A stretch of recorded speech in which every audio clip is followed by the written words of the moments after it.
Hi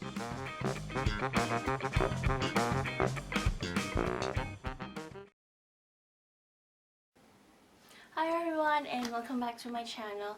Before I actually proceed with this episode, I want to discuss a couple of things really quickly.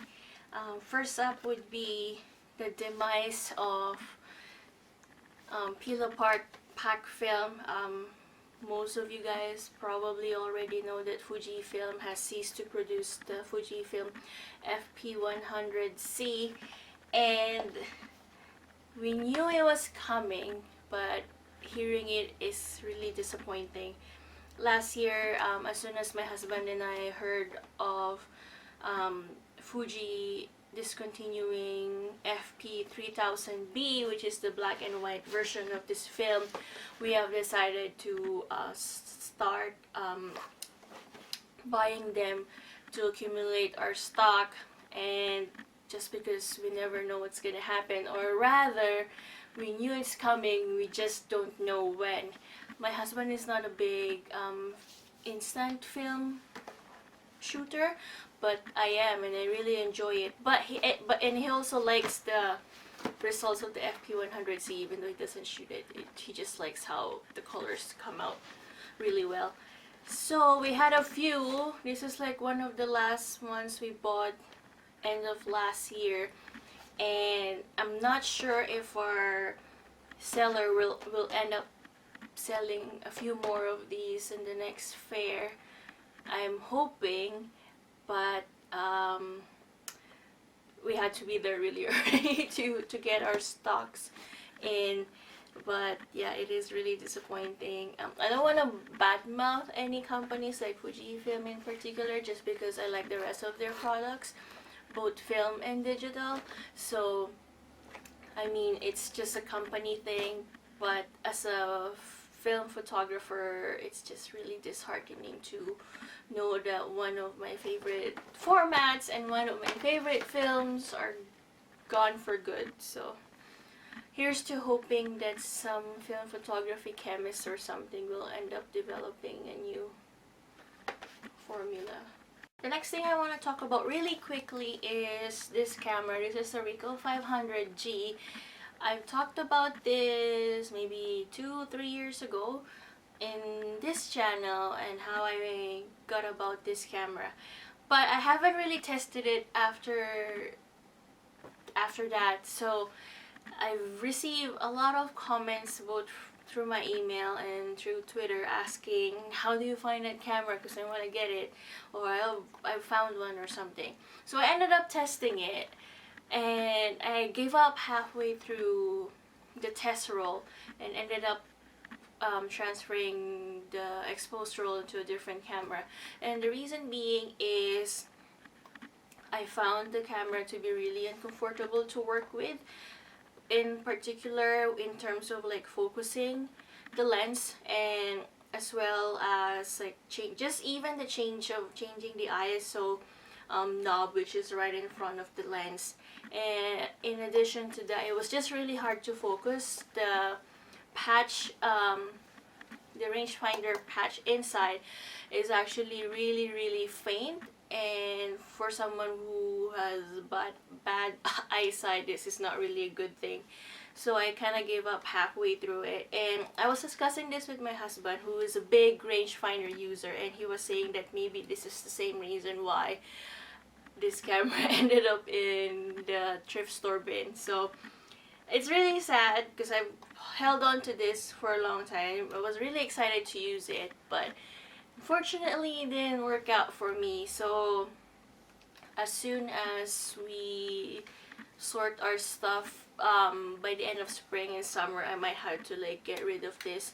If anyone wanted to repurpose the lens, just let me know and I'll send it to you for free or something. Like if you know how to like use the lens for something else or for a different camera, I'll be more than happy to like give this away. So my main topic for today, it is actually about a lens, and I normally don't talk about lens because I'm not too well versed about them, to be honest, and for me, normally, as long as I have a 35, a 28, and one versatile zoom lens, I'll be pretty much good to go. This one is actually a toy camera lens. This is the Diana F premium glass lens. This is a 75mm lens for the Diana F Plus body, and the function is pretty much the same as the plastic lens that comes with the camera. I just got really curious because it's made of glass, it's not plastic. And initially, when I heard about this, I was thinking, what's the purpose of like playing with toy cameras and getting all the imperfections that comes with it if you're gonna sell me a glass lens?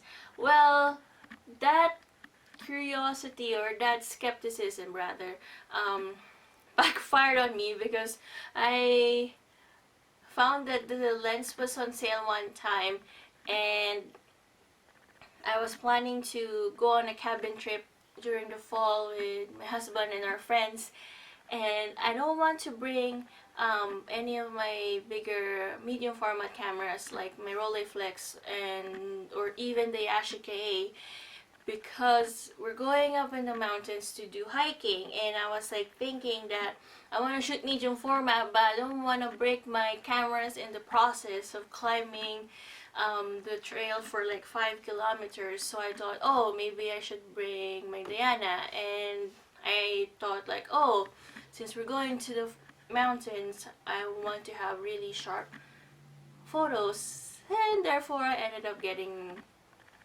this lens. The function is pretty much the same as the plastic Diana lens that comes with the camera. Like even the focusing is actually plastic, but the portion of the lens is actually made of, I don't know if it's metal or aluminum or something like that. Oh, I already have a scratch on it.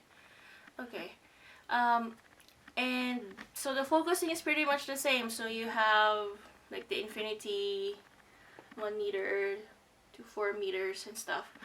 And I wasn't really expecting a lot. I was thinking at the end, maybe I'm gonna get something similar to the plastic lens. But as soon as I got all my negatives back from the lab, and as soon as I start scanning them at home, I was totally blown away by how sharp the photos are. And that's not surprising because it is a glass lens. But what totally caught my attention was that how the lo-fi feel of like plastic toy cameras like the Diana actually blend up pretty well with this glass lens. And the reason why I want to talk about that is obviously I'm a film photographer, and most of the reviews that I've seen of this lens so far, at least so far, I guess with the exception of any articles that's posted in the Lomography website, is that most of the people who bought this tested these in digital cameras, and for me it kind of didn't translate, like the digital files didn't translate really well, as opposed to like if you shoot this with film, obviously. Based from experience, I actually like pairing this up with chrome or like slide films, and you can either cross process it or just shoot it straight up E6. And this actually also worked out really well with an Ektar film which I shot with the Diana, and because it was during the fall and we were actually catching up the remaining really red, brown, gold colors of the fall, just in almost upper Ontario. The film and the lens and whatever stuff I did afterwards actually turned out really great. So if this comes out on sale again, especially if you like shooting toy cameras, like if you own a Diana rather, I actually recommend getting this one. It's not really inexpensive, but because I got it on sale, I recommend getting it if you happen to chance it upon in a more affordable price. And that's it for today. So I hope you enjoyed this episode. Please like and subscribe if you enjoyed this one, and I hope to see you guys next time. Bye!